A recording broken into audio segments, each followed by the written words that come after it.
नमस्ते।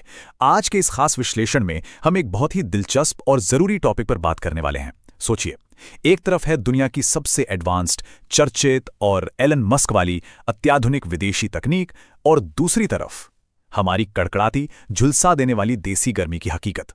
हम अक्सर बाहर की बेहतरीन टेक्नोलॉजी को देखकर बहुत जल्दी इंप्रेस हो जाते हैं ना, लेकिन बड़ा सवाल यह है कि क्या वो हमारी असली सिचुएशन के लिए बनी भी हैं? चलिए, बिना वक्त बर्बाद किए सीधे मुद्दे पर आते हैं। सवाल बिल्कुल सीधा है लेकिन बहुत ही ज्यादा अहम है। क्या दुनिया का सबसे एडवांस सोलर पैनल हमारी 48 डिग्री वाली उस चिलचिलाती गर्मी में टिक सकता है? देखिए, भारी भरकम मार्केटिंग और बड़े ब्रांड्स के नाम से प्रभावित होना बहुत आसान है, लेकिन आज हम सिर्फ विज्ञान और ठोस डेटा की बात करेंगे ताकि पूरी सच्चाई बिना किसी फिल्टर के सामने आ सके। तो चलिए सबसे पहले बात करते हैं टेस्ला की इस नई सोलर क्रांति के बारे में। अमेरिका में ना इस तकनीक का इतना भयंकर क्रेज है कि लोग इसे लगवाने के लिए लिटरली वेटिंग लिस्ट में खड़े हैं। मतलब टेस्ला ने एक उबाऊ सी छत वाली मशीन को एक अल्ट्रा प्रीमियम स्टेटस सिंबल बना दिया है, और इसकी खूबियां वाकई कमाल की हैं। सबसे पहले तो इसका वो ऑल ब्लैक प्रीमियम लुक, मतलब फ्रेम, सोलर सेल, बैकशीट, सब कुछ एकदम डार्क शानदार ब्लैक। कोई भद्दा लोहे का ढांचा नहीं। इसे रेललेस इंटरलॉकिंग तरीके से सीधे छत से चिपकाकर फिट कर दिया जाता है। अब इसका फायदा यह है कि नीचे से हवा जाने का कोई रास्ता ही नहीं बचता। तो अगर कैटेगरी 3 का खतरनाक तूफान भी आ जाए ना, तो ये पैनल उसे भी बड़ी आसानी से झेल जाते हैं। अब इसके सबसे दिलचस्प तकनीकी बदलाव को समझते हैं। देखिए, एक आम सोलर पैनल में सिर्फ 3 बाईपास डायोड होते हैं। आसान भाषा में कहें तो अगर पैनल के एक छोटे से कोने पर भी किसी पेड़ या पानी की टंकी की परछाई आ जाए तो उसकी पावर बनाने की क्षमता सीधे 40 से 50% तक गिर जाती है। लेकिन टेस्ला ने क्या किया? उन्होंने एक चेसबोर्ड की तरह 18 इंडिपेंडेंट पावर जोन्स बना दिए और इस बड़ी सी प्रॉब्लम को हमेशा के लिए जड़ से खत्म कर दिया।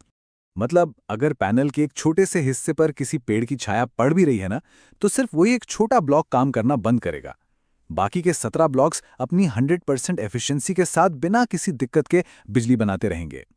सुबह से लेकर शाम तक, सूरज चाहे जिस तरफ हो, ये पैनल एकदम कंसिस्टेंट और स्थिर पावर देता रहता है। लेकिन हैरानी यहीं खत्म नहीं होती। असली मैजिक तो इसका दिमाग है। ये सिर्फ कोई बैटरी या इन्वर्टर नहीं है, ये एक आर्टिफिशियल इंटेलिजेंस से लैस स्मार्ट रोबोट की तरह काम करता है। इंटरनेट से जुड़ा ये सिस्टम लगातार स्थानीय मौसम विभाग का डेटा चेक करता रहता है।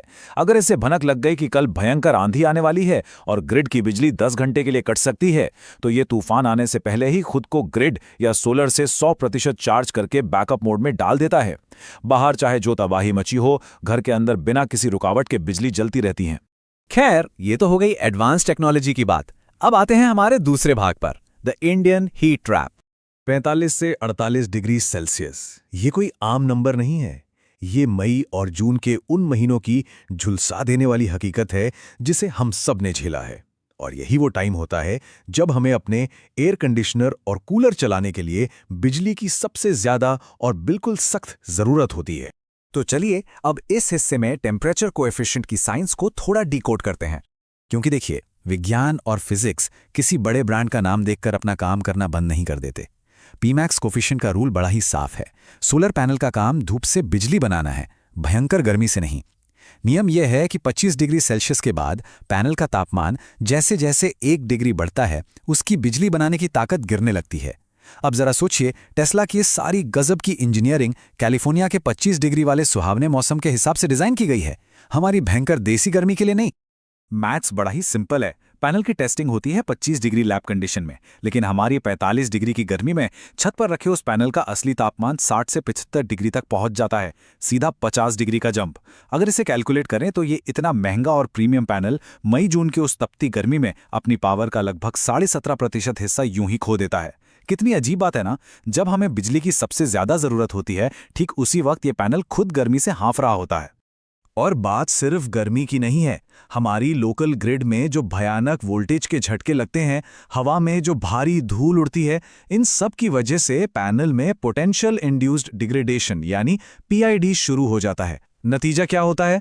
जो पैनल अमेरिका में 25 साल चलने का सीना ठोककर दावा करता है, वो हमारे यहाँ की हार्डकोर कंडीशंस में आने के बाद 2 से 3 साल में ही अपनी परफॉर्मेंस तेजी से खोने लगता है। तो फिर इसका पक्का इलाज क्या है? आइए देखते हैं हमारे अल्टीमेट लोकल सॉल्यूशन को। तो देखिए, जहां एक्सट्रीम गर्मी में विदेशी पैनल्स की एफिशिएंसी धड़ाम से गिरती है, वहीं देव सोल के HDT पैनल्स एक रक्षक बनकर सामने आते हैं। पता है क्यों? क्योंकि इनका टेम्परेचर कोफिशिएंट पूरी दुनिया में सबसे कम है, सिर्फ 0.26%। इसका सीधा सा मतलब ये है कि जब आसमान से 50 डिग्री की आग बरस रही होगी ना, तब भी ये खास तकनीक अपनी 90% से ज्यादा कार्यक्षमता बिल्कुल मेंटेन रखेगी। और इसके फायदे यहीं खत्म नहीं होते। ये पैनल्स एन टाइप और एमॉर्फस सिलिकॉन लेयर्स के कॉम्बिनेशन से बने हैं। सबसे मजेदार बात यह है कि ये बाइफेशियल होते हैं, मतलब ये सिर्फ सामने से आने वाली धूप से नहीं, बल्कि छत से टकराकर वापस पलटने वाली रोशनी से भी 25 से 35% एक्स्ट्रा बिजली बना लेते हैं। जगह कम, आउटपुट ज्यादा। और हाँ, हमारे यहाँ के बंदरों के आतंक से बचने के लिए इनकी फिजिकल मजबूती भी एकदम टॉप क्लास है। अपनी खास बनावट की वजह से ये PID या LID जैसी बीमारियों से भी पूरी तरह सेफ रहते हैं। तो फाइनली एक बड़ा सवाल हम सबके सामने आता है। जब हम अपनी जिंदगी भर की पूंजी लगाकर अपने सपनों का घर बनाते हैं, तो क्या हमें सिर्फ एक चमचमाते विदेशी ब्रांड का नाम चुनना चाहिए, या फिर ऐसी तकनीक जो लिटरली हमारे मौसम और हमारी जमीनी हकीकत का सामना करने के लिए ही बनी है? देखिए, मार्केटिंग के मायाजाल से बाहर निकलिए और सिर्फ ठोस तकनीकी डेटा के आधार पर अपना डिसीजन लीजिए। उम्मीद है इस विश्लेषण से कुछ नया और काम का जानने को मिला होगा। हमारे साथ इस सफर में जुड़ने के लिए बहुत बहुत शुक्रिया।